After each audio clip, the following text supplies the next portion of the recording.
In this lesson, we will learn about conditional statements. So what are conditional statements? Conditional statements are statements that run according to the outcome of a condition. So if a condition is true, then the following set of statements will be executed.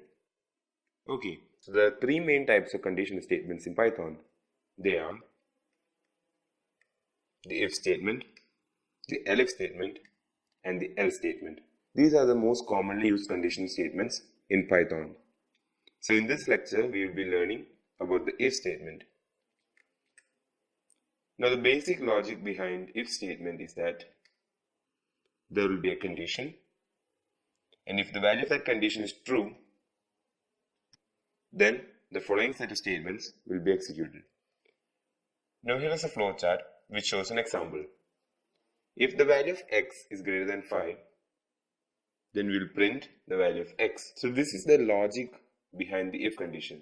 That is, if the condition inside the if is true, then the statements inside the if statement will be executed. Now you will understand this better as we try out a program. So this is an example, and you can see that x equal to int input, enter the value of x. We learned about this in our last lecture. This is how we input value given by the user into the variable. Now here is our if condition. So we have to use an if condition, we use the if keyword followed by the brackets. Inside the brackets, we provide our condition. And if the condition is true, this statement will be executed. Now there is a problem. If all the if statements are written like this, then the programmer will get confused of which part is inside the if statement and which part is not inside the if statement. So to solve that confusion in Python, whenever you write body of an if statement, you have to add a tab space.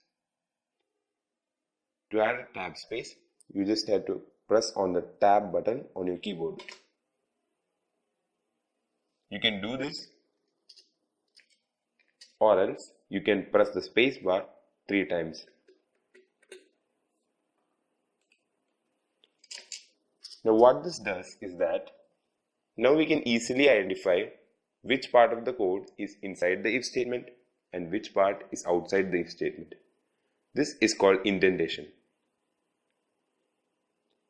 So in order to use the if statement, we use the if keyword followed by the brackets. Inside the brackets, we provide a condition. In this case, it is x greater than 5. And if that condition is true, we will print the value of x. And to identify which part of code is inside the if statement, we separate the statements inside the if using a tab button. That is, we'll add a tab space. Now you can easily understand which part of the code is inside the if statement and which part is outside the if statement. Now let's run this program. Enter the value of x. We'll enter 16, which is greater than 5.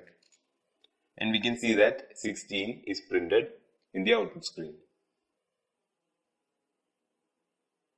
This is because 16 is greater than 5.